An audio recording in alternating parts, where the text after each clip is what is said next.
एक बार एक शिकारी शिकार करने के लिए जंगल में पहुंचा।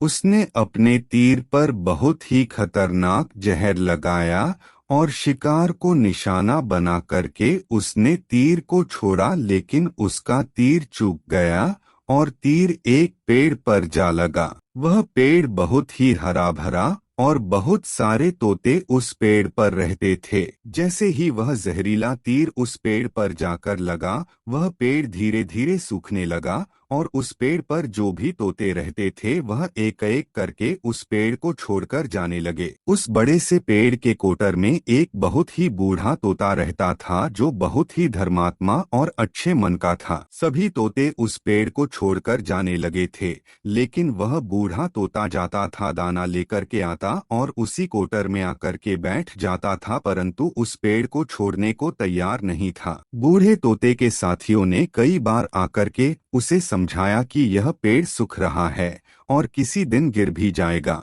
चलो किसी और पेड़ पर चल कर रहा जाए, परंतु वह बूढ़ा तोता वहां से जाने को तैयार नहीं हो रहा था। अब यह बात देवराज इंद्र तक पहुंची। उन्हें बताया गया कि एक तोता है, वह जिस पेड़ पर रहता है उस पेड़ पर एक जहरीला तीर लगने के कारण सूखने, गिरने और खत्म होने के कगार पर आ पहुंचा है और एक बूढ़ा तोता अभी भी वहीं पर रह रहा है। वह दाना लेकर आता है और वहीं पर रहता है, जबकि उस जंगल में बहुत सारे पेड़ हैं, लेकिन वह उसी पेड़ पर रह रहा है। देवराज इंद्र प्रकट हुए और उस बूढ़े तोते से कहने लगे कि आप बहुत धर्मात्मा है, बहुत ही अच्छे मन के हैं, लेकिन आप इस पेड़ को छोड़कर किसी और पेड़ पर चले जाइए, क्योंकि यह पेड़ कुछ ही दिनों में गिर जाएगा। तालाब के पास में बहुत से बड़े बड़े हरे भरे पेड़ हैं, बड़े बड़े कोटर हैं, उन पेड़ों पर फल भी लगे हुए हैं, उन्हें वहीं पर तोड़कर खा सकते हैं,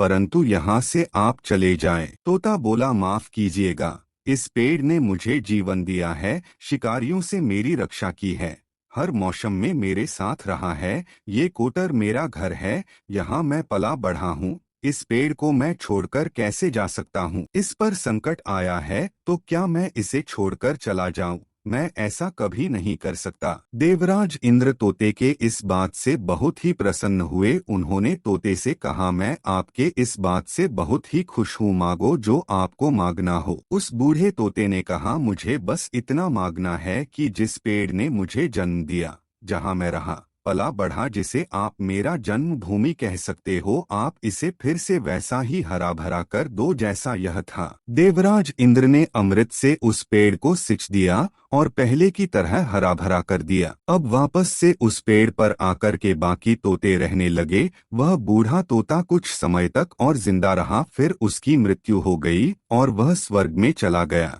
यह कहानी हमें सिखाती ये है कि जब भी किसी इंसान का बुरा दौर आता है तो इमोशनली वह टूटा हुआ होता है, उसे किसी के सहारे की जरूरत होती है, किसी की आवश्यकता होती है। अगर आप ऐसे समय में उसे छोड़कर चले जाएंगे, उससे बात नहीं करेंगे, मुंह मोड़ लेंगे, तो आपसे बुरा कोई नहीं है, क्योंकि आप किसी के सुख का साथी बने या ना बने, लेकिन आपको हमेशा किसी के दुख का साथी जरूर बनना चाहिए।